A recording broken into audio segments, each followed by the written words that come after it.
Hello students, Hindi online classes में आपका स्वागत है। आज हम समास के बारे में अध्ययन करेंगे। सबसे पहले हम समास की परिभाषा के बारे में जानकारी लेंगे।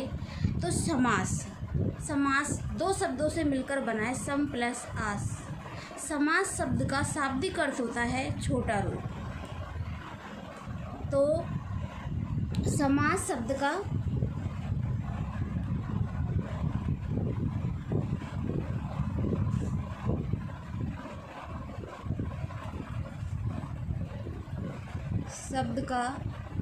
शाब्दिक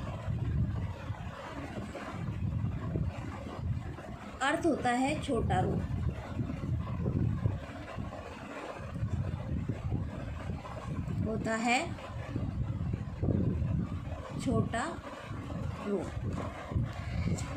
अब इसकी परिभाषा कहें तो इसकी परिभाषा है कि जब दो या दो से अधिक शब्द अपने बीच की विभक्ति चिन्हों का लोप कर जो छोटा रूप तैयार करते हैं। विभक्ति चिन्ह कौन से होते हैं? जो कारक विभक्ति चिन्ह होते हैं। तो उनका लोप करके जो उससे छोटा रूप तैयार होता है वो समास, सामासिक पद या समस्त पद कहलाता है। जैसे परिभाषा पढ़े हम। परिभाषा, जब दो या दो से अधिक शब्द अपने बीच की विभक्तियों का लोप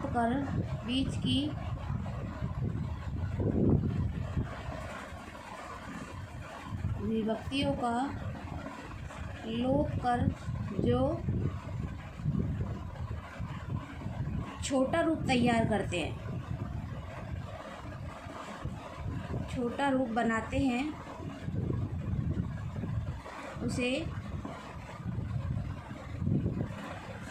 समास,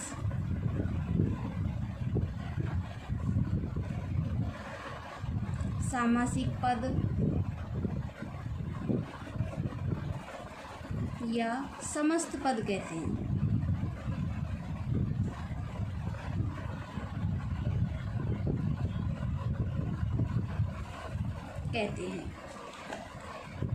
और दूसरी परिभाषा ले तो दूसरी परिभाषा, छोटी परिभाषा जिसको हम कहते हैं, तो दूसरी परिभाषा होगी इसके दो या दो से अधिक शब्दों के मेल से जो छोटा रूप तैयार होता है उसे समास कहते हैं। दो या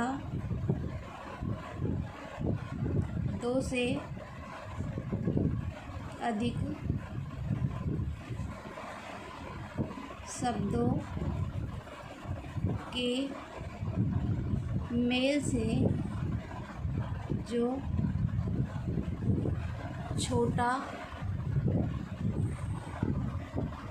रूप बनता है या तैयार बनता है उसे समास कहते हैं। क्या कहते हैं? समास कहते हैं। वापस देखिए, समास का शाब्दिक अर्थ होता है छोटा रूप, क्योंकि दो शब्दों से मिलकर समास शब्द बना है, सम प्लस आस। परिभाषा है कि दो या दो से अधिक शब्द जो अपने बीच की विभक्ति का लोप कर जो छोटा रूप बनाते हैं उसे समास कहते हैं। समास भी कहते हैं, सामासिक पद और समस्त पद, ये तीनों एक ही नाम है समास के। और छोटी परिभाषा देखें, अर्थात इसकी छोटी परिभाषा या दूसरी परिभाषा देखें तो उसको कहते हैं दो या दो से अधिक शब्दों के मेल से जो छोटा रूप बनता है उसे समास कहते हैं। अब ये तो थी हमारी समास की परिभाषा। फिर आती है जैसे विग्रह, अलग करना, इसको जिसमें विभक्ति चिन्हों का प्रयोग किया जाता है। विभक्ति चिन्हों सहित उसको पृथक किया जाता है, विभक्ति चिन्हों को जोड़कर उस शब्दों को अलग किया जाता है, वो समास विग्रह कहलाता है। तो समास विग्रह की परिभाषा है समास विग्रह किसी सामासिक पद को उसके विभिन्न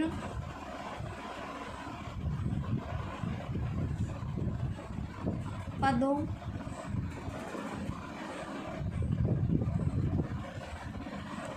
एवं विभक्ति सहित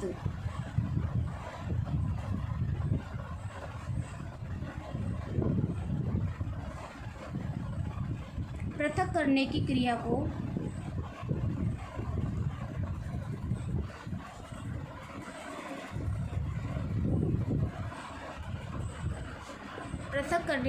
को समास विग्रह कहते हैं। क्या कहते हैं? समास विग्रह कहते हैं।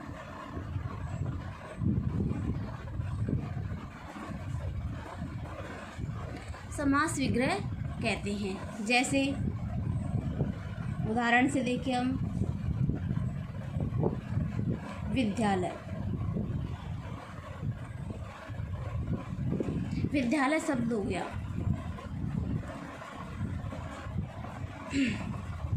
तो विद्या प्लस आलय दो शब्दों से बना है, तो दो या दो से अधिक शब्दों से मिलकर जो छोटा रूप तैयार होता है वो क्या कहलाता है? समास कहलाता है। तो ये तो सामासिक शब्द विद्यालय। अब इसका विग्रह कैसे करेंगे हम? विग्रह करेंगे इसका, विद्या के लिए आय। तो ये हो गया इसका समास विग्रह। और देखिए हम, जैसे दूसरा देखिए हम, माता पिता।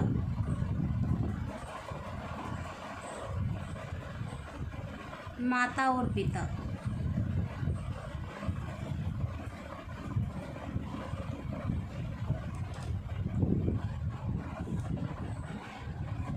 और उदाहरण, तीसरा उदाहरण देखिए हम,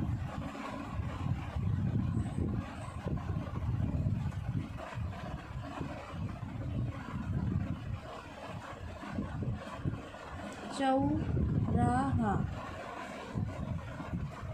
चार राहों का समाहार।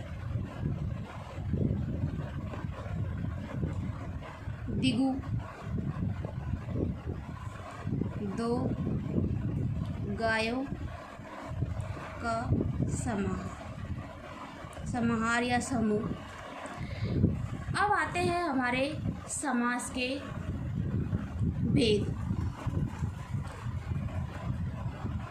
पद प्रधानता के आधार पर समास के चार भेद होते हैं। समास के भेद।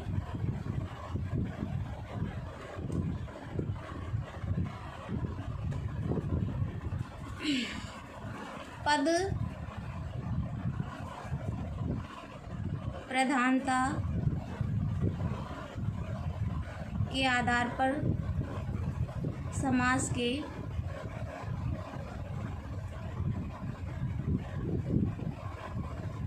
चार भेद होते हैं, और वैसे समास के मुख्यतः 6 भेद होते हैं।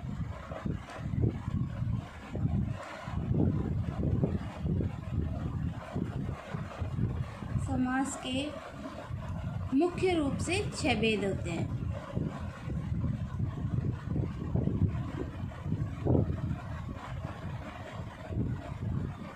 सबसे पहले आता है अव्ययीभाव समास।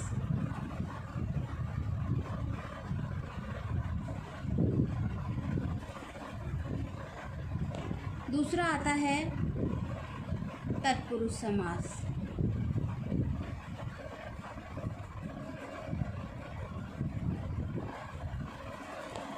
तीसरा आता है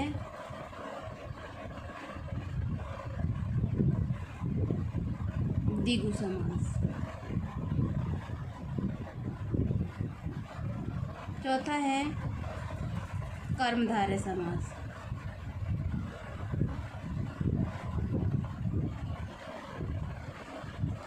पांचवा है द्वंद्व समास।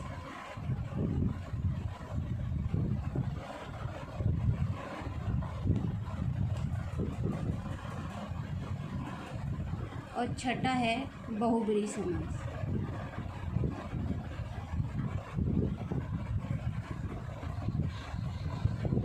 ये होते हैं हमारे समास के 6 भेद।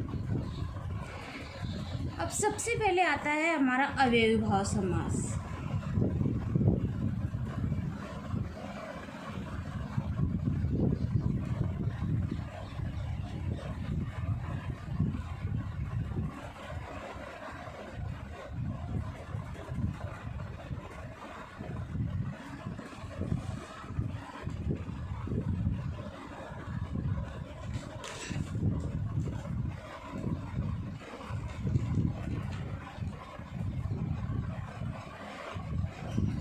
अब अव्ययी भाव समास में क्या होता है कि जिस सामासिक पद में पहला पद प्रधान होता है, पहला पद प्रधान होता है या पहला पद अवयव होता है, अतः संपूर्ण पद क्रिया विशेषण की तरह प्रयुक्त होता है, उसे अव्ययी भाव समास कहते हैं।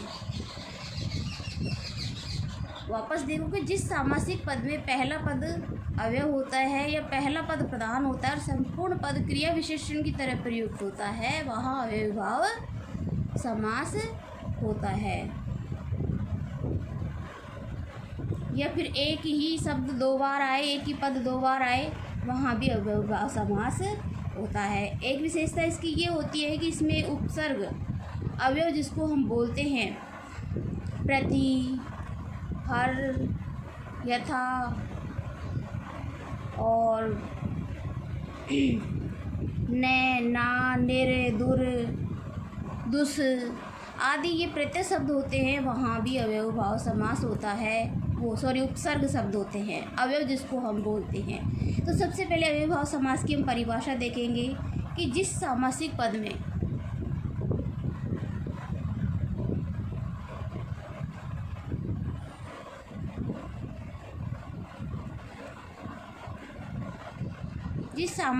में पहला पद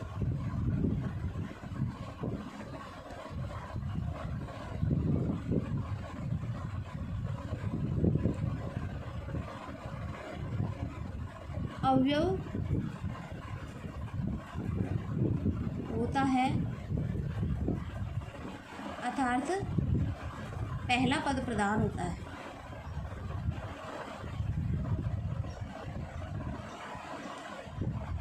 पहला पद प्रधान होता है तथा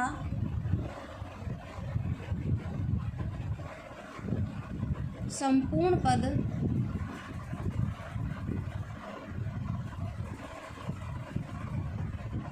क्रिया विशेषण की तरह प्रयुक्त होता है, उसे अव्ययी भाव समास कहते हैं।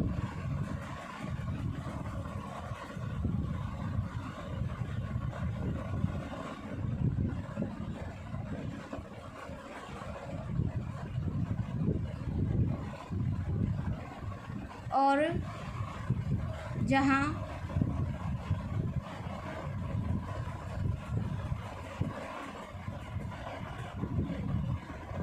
एक ही पद दो बार आए,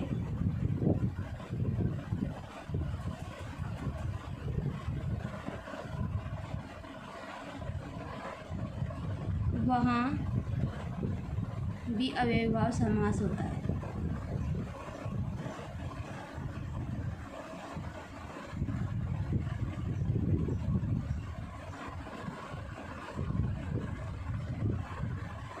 जैसे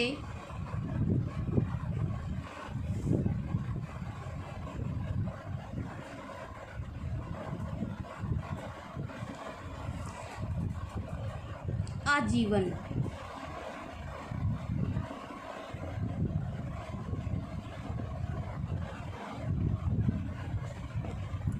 अब आजीवन का समास विग्रह क्या होगा? जीवन भर।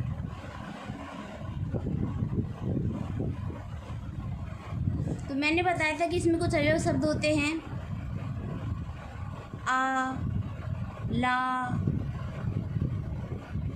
पर, प्रति, हर, यथा, ना, निर, दुस, दुर, ए, ये जो अवयव शब्द होते हैं वहाँ भी अव्ययभाव समास होता है। जहाँ प्रथम पद प्रधान होता है वहाँ भी अव्ययभाव समास होता है। जहाँ पहला पद अवयव होता है वहाँ भी अव्ययभाव समास होता है। तो किसी भी तरीके से ये बन सकता है। जैसे निर्विवाद,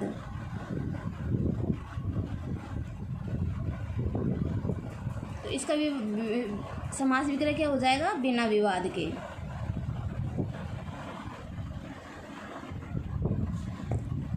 प्रतिदिन,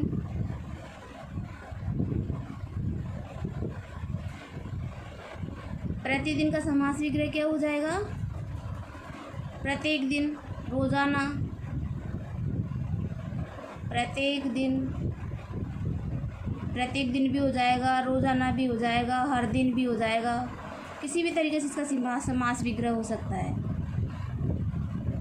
जैसे हमने कही थी शब्द की पुनरावृत्ति होती है, तो उसका उदाहरण भी देख लेते हैं हम। घर, घर, प्रत्येक घर, क्या हो जाएगा इसका? प्रत्येक घर।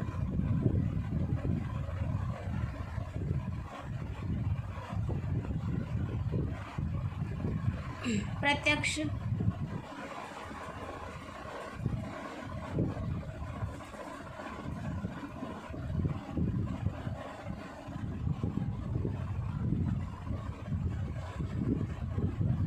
अक्ष यानी आँख,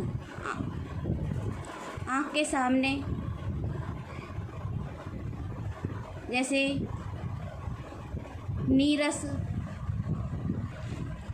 नी सबसे बन गया नीरस, रस रहित।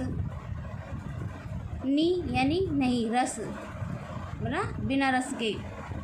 ऐसे बहुत सारे उदाहरण इसके होते हैं। प्रत्येक से हम इसका उदाहरण बना सकते हैं। जैसे रातों रात,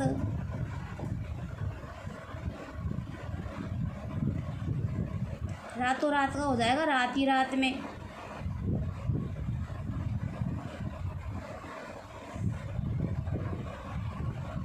ऐसे बहुत सारे उदाहरण इसके होते हैं। तो ये तो हमारा अव्ययभाव समास। अब हम सभी शब्दों से इसके बना सकते हैं। यथा से भी बना सकते हैं, प्रति से भी बना सकते हैं, आ से भी बना सकते हैं। इससे बहुत सारे उदाहरण हम अव्ययभाव समास के बना सकते हैं। इससे पहला पद प्रधान होता है क्योंकि पहले शब्द नी, प्रति, घर, ऐसे इन शब्दों से बनते हैं। अब दूसरा आता है हमारा तत्पुरुष समास।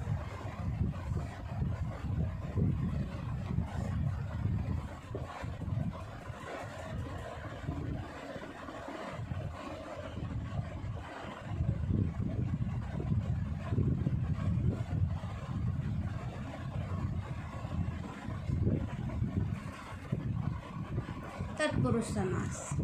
अब तत्पुरुष समास में क्या होता है कि तत्पुरुष हमारी विभक्ति चिन्हों के आधार पर कई प्रकार का होता है। मतलब 8 प्रकार के हमारे विभक्ति चिन्ह होते हैं। कारक विभक्ति चिन्ह 8 प्रकार के होते हैं ना। तो उसी प्रकार से तत्पुरुष समास को भी हम 8 प्रकार से विभाजित कर सकते हैं। तत्पुरुष समास के 8 जैसे करण, कारक का विभक्ति चिन्ह ले लिया, कर्ता कारक का ले लिया, कर्म का ले लिया, अपादान का ले, उसी प्रकार से हम तत्पुरुष समास को समझेंगे। तो तत्पुरुष समास की परिभाषा है कि जिस सामासिक पद में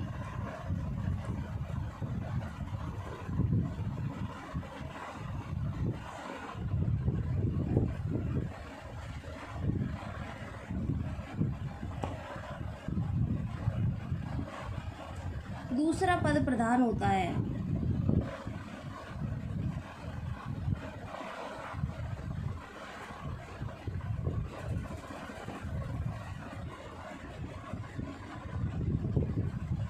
अर्थात विभक्ति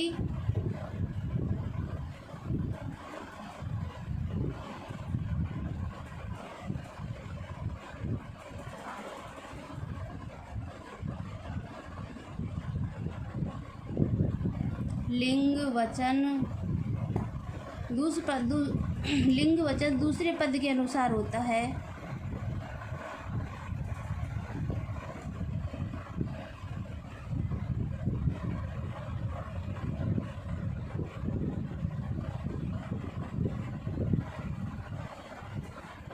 दूसरे पद के अनुसार होता है, उसे तत्पुरुष समास कहते हैं। उसे तत्पुरुष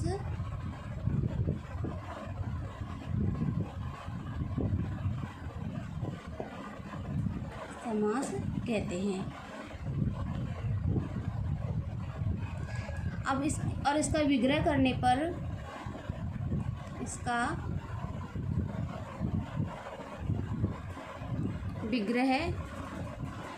करने पर कर्ता व संबोधन विभक्तियों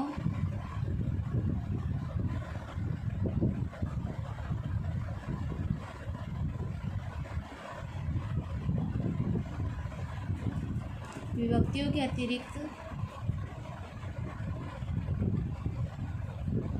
अन्य कारकों की विभक्ति प्रयुक्त होती है।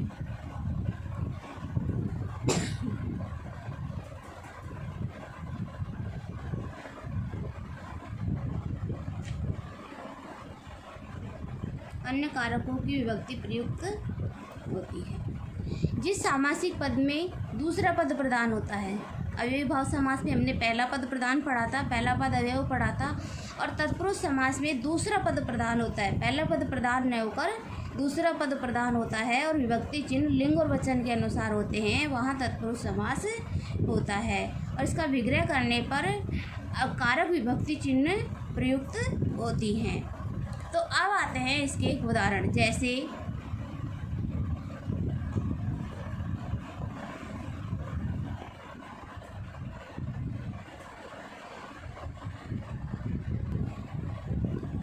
एक बात और, तत्पुरुष विभक्तियों के अनुसार इसके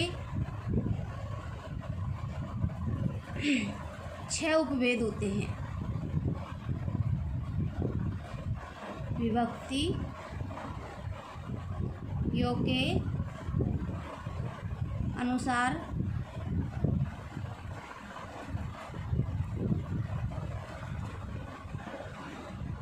इसके 6 उपभेद होते हैं। सबसे पहले आता है कर्म तत्पुरुष।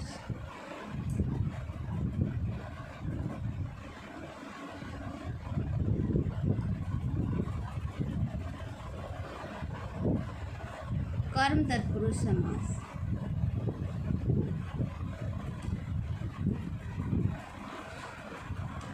अब कर्म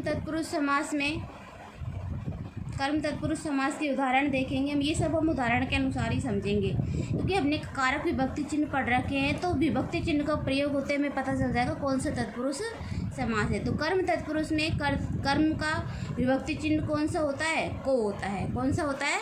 को होता है। तो विभक्ति चिन्ह को।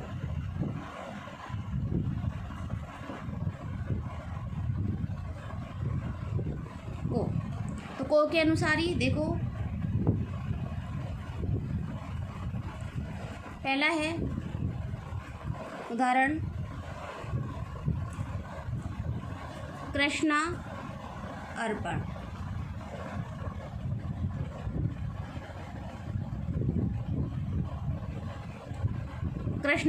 कृष्ण को अर्पण।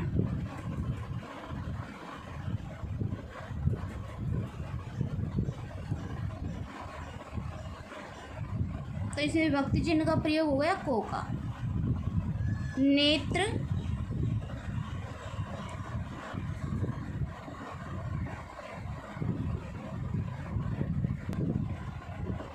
नेत्र सुखद।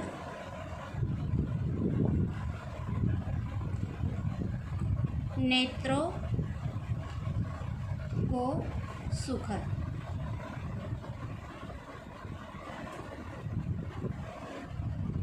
वनगमन।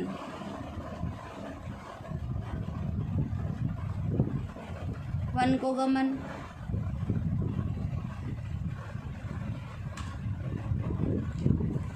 जातिगत। जाति को गत।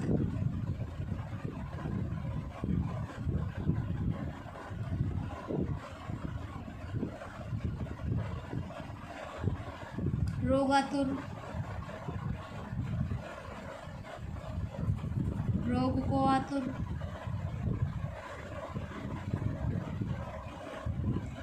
शरणागत,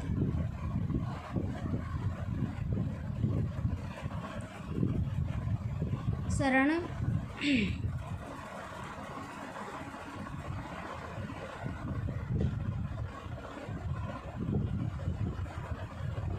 शरण को आया हुआ,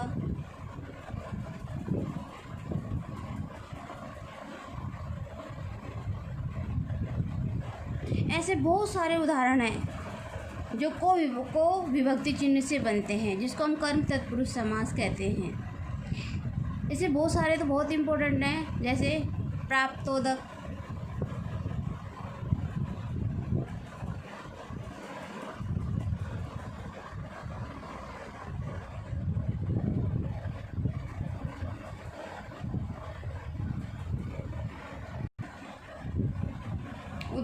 उदक अर्थात जल, उदक को प्राप्त,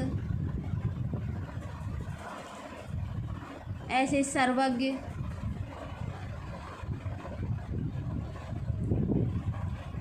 सर्व को जानने वाला या सभी को जानने वाला। इस प्रकार ये कर्म तत्पुरुष समास के उदाहरण थे। अब दूसरा आता है हमारा करण तत्पुरुष समास।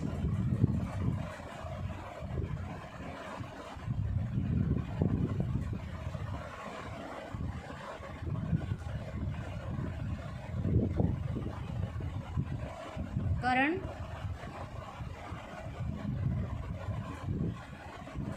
तत्पुरुष समास।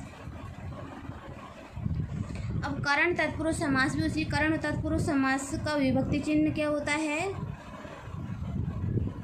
से द्वारा।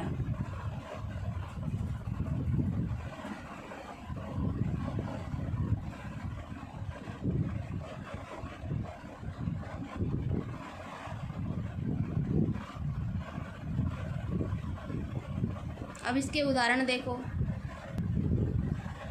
जैसे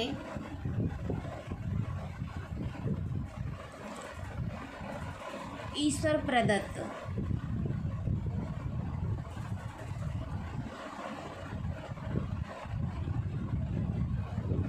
ईश्वर द्वारा प्रदत्त,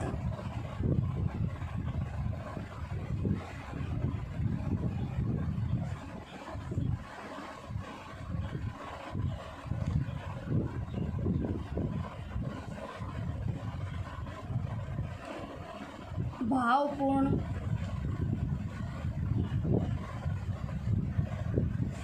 भाव से पूर्ण,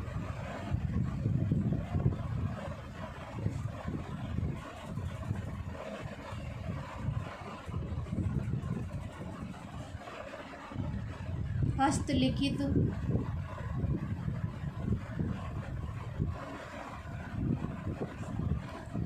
हाथ से, हाथ द्वारा लिखित, हाथ द्वारा या हस्त द्वारा, हस्त या हाथ द्वारा लिखित,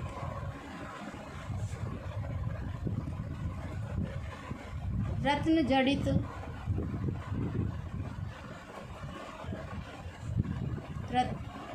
रत्नों से जड़ित,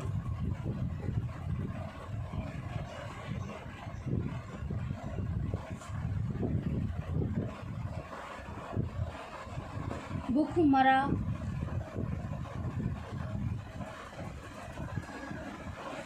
भूख से मरा हुआ,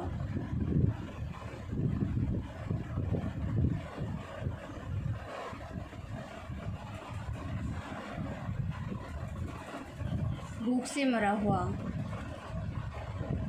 और धर्मांध, धर्म से अंधा,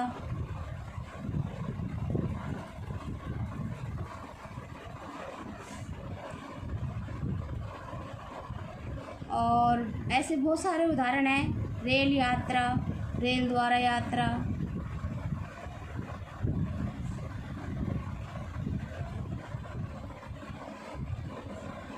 रेल द्वारा यात्रा, रेखांकित,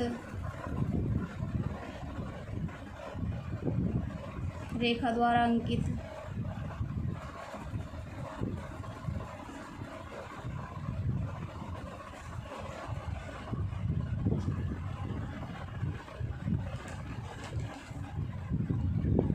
तुलसीकृत,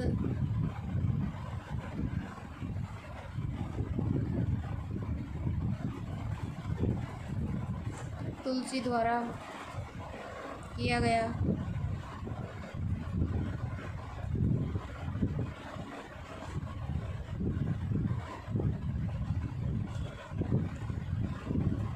और ऐसे बहुत सारे उदाहरण हैं।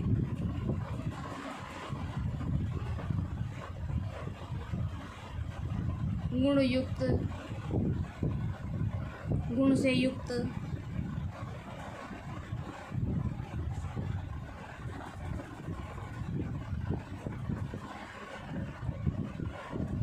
अब इसी प्रकार से इसका तीसरा आता है संप्रदान तत्पुरुष समास।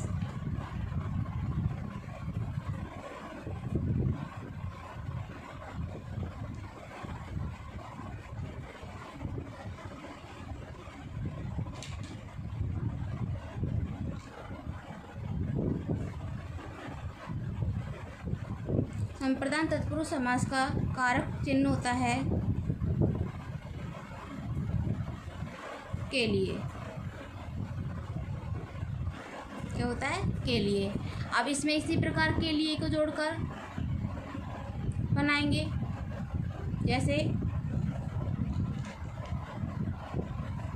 गौशाला,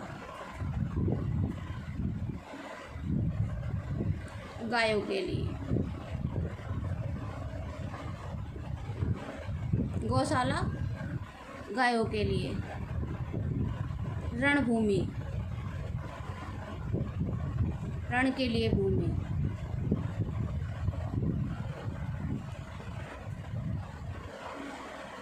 देशभक्ति, देश के लिए भक्ति,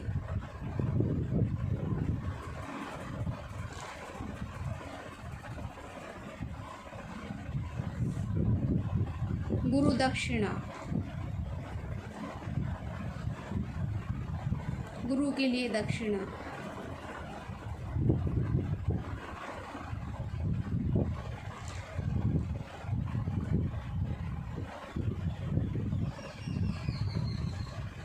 विधान परिषद,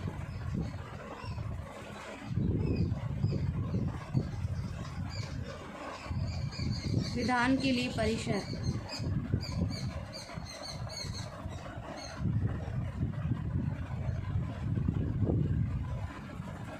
यज्ञशाला,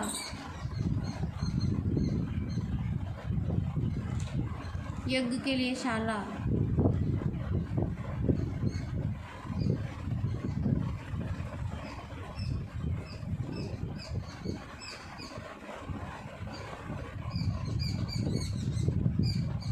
विद्यालय,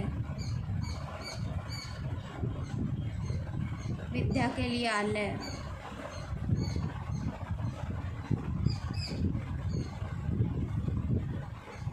इस प्रकार इसका चौथा आता है अपादान तत्पुरुष समास।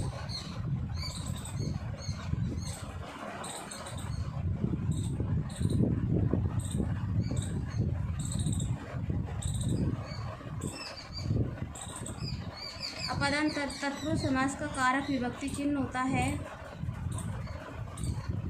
से अलग होने के अर्थ में, से अलग या से पृथक होने के, अलग या पृथक होने के अर्थ में। तो जैसे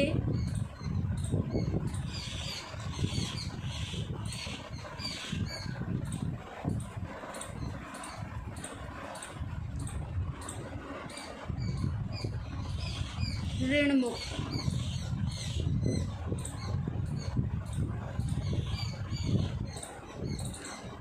ऋण से मुक्त, ऋण से अलग हो गया, ऋण से मुक्त हो गया, ऋण से और ऋण हो गया।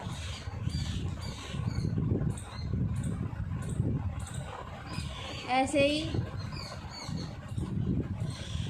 देश निकाला,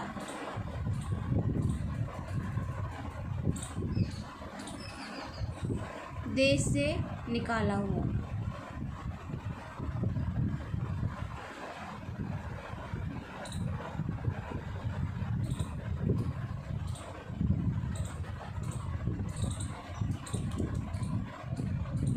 सेवानिवृत्त, सेवा से मुक्त या सेवा से निवृत्त।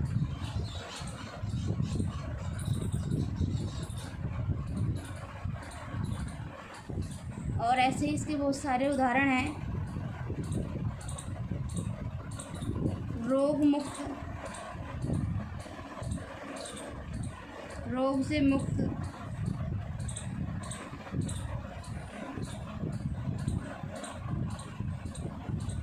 और इसके उदाहरण हैं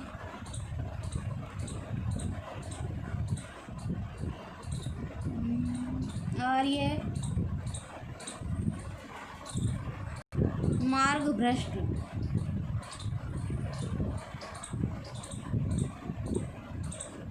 मार्ग से भ्रष्ट,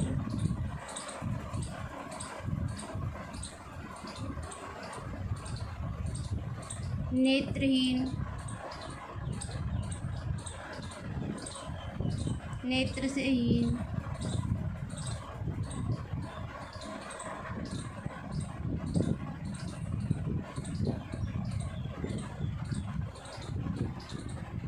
धर्म विमुख, धर्म से विमुख। इस प्रकार इसके बहुत सारे उदाहरण हैं। ऐसे इसका 5वां आता है संबंध तत्पुरुष समास।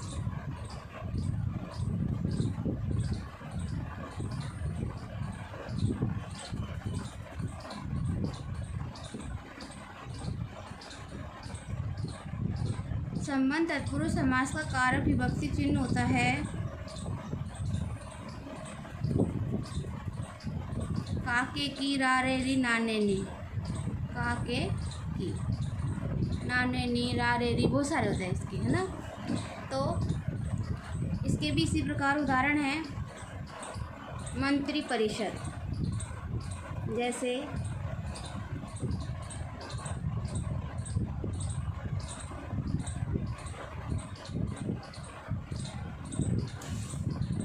मंत्रियों की परिषद,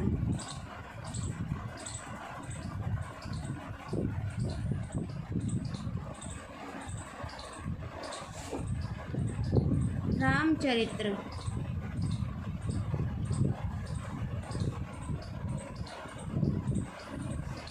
राम का चरित्र, राजपुत्र, राजा का पुत्र,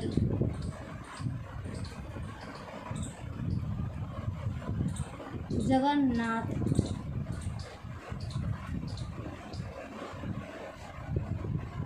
जगत का नाथ,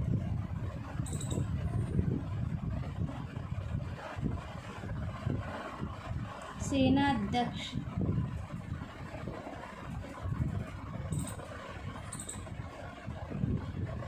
सेना का अध्यक्ष,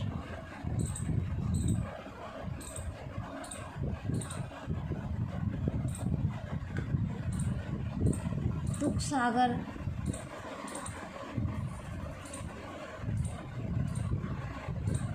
दुख का सागर,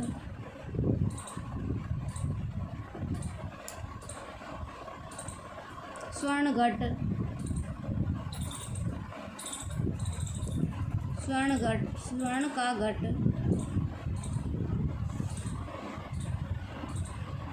इसी प्रकार इसका अंतिम प्रकार है अधिकरण तत्पुरुष समास।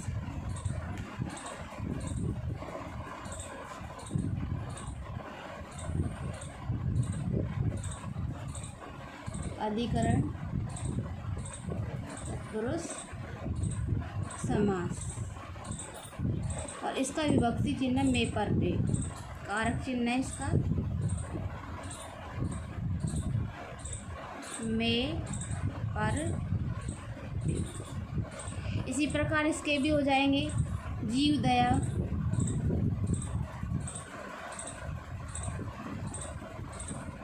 जीव पर दया।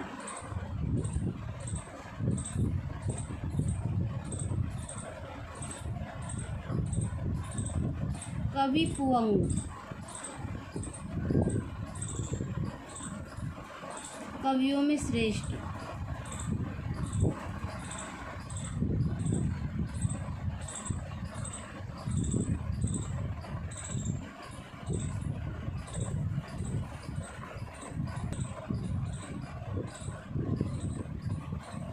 मनमौजी, मन में मौजी।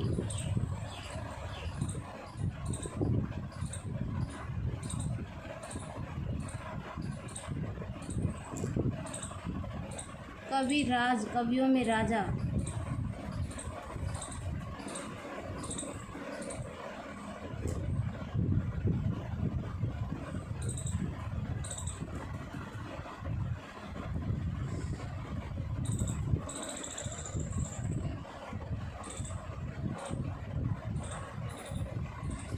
वनवास,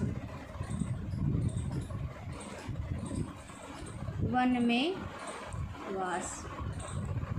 इस प्रकार ये तो थे हमारे तत्पुरुष समास के प्रकार। विभक्तियों के आधार पर ये 6 प्रकार के थे।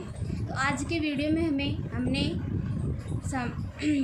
तत्पुरुष समास के विभक्तियों के बारे में पढ़ा। अगले वीडियो में हम इनकी से आगे के जो प्रकार हैं उनके बारे में अध्ययन करेंगे। धन्यवाद।